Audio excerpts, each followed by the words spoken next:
Banjir terjadi di Medan, Sumatera Utara, khususnya di wilayah kawasan perumahan De Flamboyan. Ketinggian banjir bervariatif hingga 6 meter dan merupakan banjir terparah sejak 10 tahun terakhir.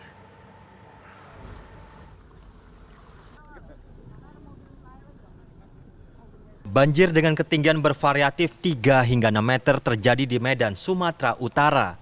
Di antaranya di wilayah kawasan perumahan De Flamboyan. Kerusakan akibat banjir terjadi mulai dari rusaknya fasilitas umum, rumah warga, hingga sejumlah kendaraan yang terseret banjir. Sementara itu, ratusan warga berhasil dievakuasi ditempatkan di pengungsian di Aula Balai Desa Tanjung Selamat dan puluhan orang lainnya mengungsi di rumah kerabatnya. Yang sudah kita evakuasi 190.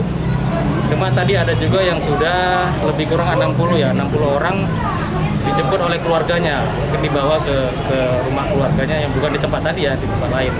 Ini ada dapur umum, berarti ada bantuan nasi-nasi dari masyarakat juga kita tampung di sini. Sementara itu, hujan yang terjadi sejak Kamis kemarin ini mengakibatkan ribuan rumah warga tergenang banjir.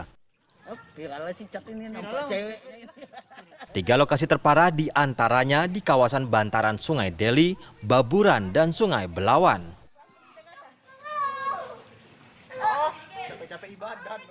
Proses evakuasi pun dilakukan Badan Penanggulangan Bencana Daerah BNPB Kota Medan, Basarnas, TNI, dan Polri. Anggota kita semua sedang bekerja mulai dari tadi Gang Merdeka, kemudian ada lagi Gang Pelita ini nanti mau dijalani, termasuk di beberapa gang yang lainnya. Jadi kita sekarang agak kewalahan karena semua titik-titik pemukiman semua terdampak dan cukup tinggi. Air sudah sampai ke atap rumah dan bahkan lantai 2-nya pun sudah tergenang. Dahsyatnya banjir yang melanda Kota Medan dan Deli Serdang telah merenggut 6 warga meninggal dunia. Banjir ini merupakan banjir terparah dalam kurun waktu 10 tahun terakhir. Dari Medan, Sumatera Utara, tim TV One mengabarkan.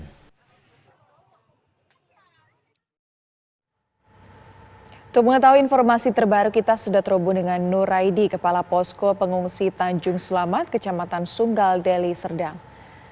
Selamat pagi Pak, bagaimana kondisi banjir di pagi hari ini Pak? Sampai dengan saat ini ya, air sudah surut sehingga ya, masyarakat ini sebagian sudah kembali ke rumahnya karena untuk pembersihan ya, akibat banjir yang dialami. Pak Nuraidi, ini merupakan banjir terparah sejak 10 tahun lalu. Kemudian apakah ada korban tewas atau mungkin korban luka dalam peristiwa banjir ini, Pak? Untuk banjir kali ini, ya menurut data yang kami terima ada 6 korban jiwa dan sampai dengan saat sekarang ini yang sudah diketemukan 5 orang. Jadi tim SAR sedang menyelusuri ya sepanjang Sungai Belawan untuk mencari korban yang tinggal 1 orang lagi, dan menurut informasi yang belum diperoleh itu ya anak-anak usia 3 tahun. Baik, itu artinya upaya pencarian korban masih terus dilakukan. Kemudian untuk luas daerah yang terdampak banjir ini seberapa luas Pak? Gimana? Untuk luas daerah yang terdampak banjir seperti apa? Oh, itu yang terparah di perumahan De Flamboyan itu jumlah penduduk sekitar 140 kakak. Baik, kemudian untuk informasi di pengungsian seperti apa Pak? Apakah kemudian sudah masih terus berdatangan bantuan-bantuan baik dari sembako, pakaian dan lainnya Pak?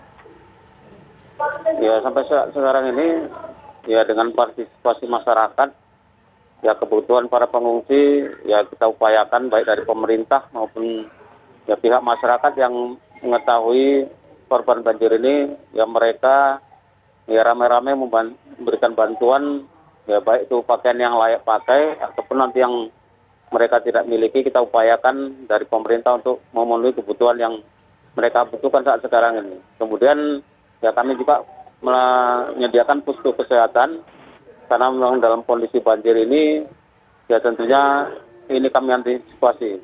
Dan satu hal lagi, karena saat sekarang ini kita sedang ya, tertimpa wabah COVID-19, makanya dengan kehadiran Bapak Bupati dan Gubernur Sumatera Utara, ini kami upayakan ya para pengungsi ini jangan berdesak-desakan, sehingga posko itu tidak hanya di balai desa. Kebetulan di depan balai desa Tanjung Selamat ini ada komplek asrama Arhanud.